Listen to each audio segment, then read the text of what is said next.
Hello viewers, this is Ishan Akbar.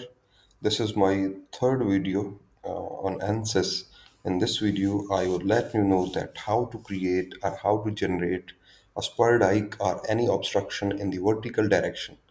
In previous video, we studied that how to create a horizontal obstruction in the way of the channel in perpendicular direction to the flow.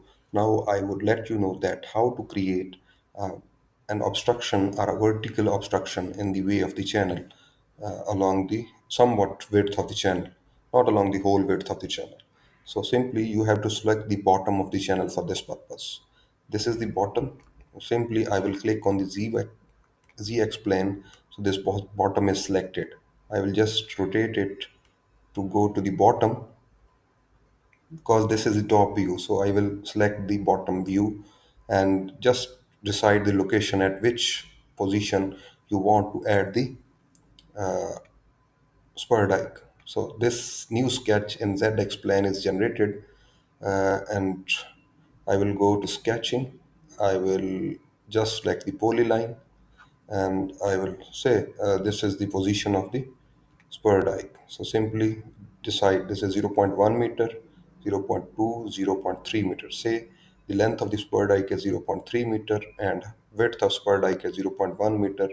Just bring it back and join the previous end. So simply create as a closed end geometry and go to modeling, click on extrude and which geometry we want to apply for this extrude command, that is geometry number 14, this one.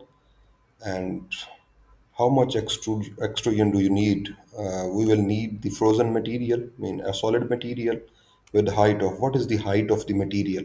So this will be along the, this will be of 1 meter height. You can adopt different heights. So I will keep it as 1 meter at this instance and I will click on generate. So you can see here that an obstruction of 1 meter height is created.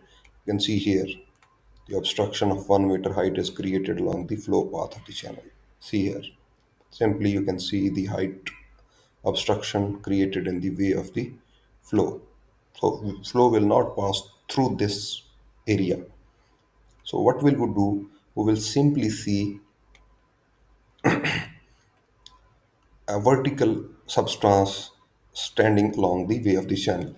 So if I want to reduce the depth of this obstruction, so I will simply put the depth and will click on generate. See, the depth of the substance is reduced to zero point 0.8 meter. So simply you can click on this button and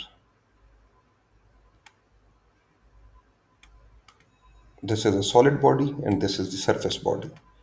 You can create a simple body, so press solid bodies. Sorry, this has to be shown.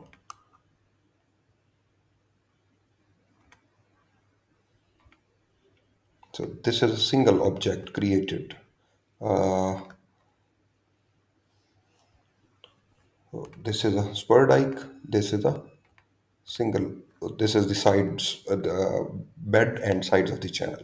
If you want to reduce further the depth of the spur dike, I mean you want to make it zero point 0.5 meter and click on generate, this will be reduced more. You can increase its height to 1.5 meters, say, depends upon your requirements, this will be increased. And if you want to increase its width, then you need to revise the sketch 14. So what is the width of sketch 14? Basically, you need to increase the width from here. So simply you will have to delete this extrude command to adopt a new geometry. Then go to sketch 14, select this, and you can increase the position of this. Oh, sorry. Go to modeling, then delete this part simply and extend the line to an amount whatever you want. I mean, you want to increase it by zero point 0.1 meter and keep it as open-ended. This is the whole geometry now. So simply don't delete the whole geometry, just delete the closing corner and then go to modeling, press on extrude command, and which geometry you want to select. This is geometry number 9. Apply and keep it as 1 meter because height of the channel is 1 meter. So simply an object with a solid material will be created. See here, the height of the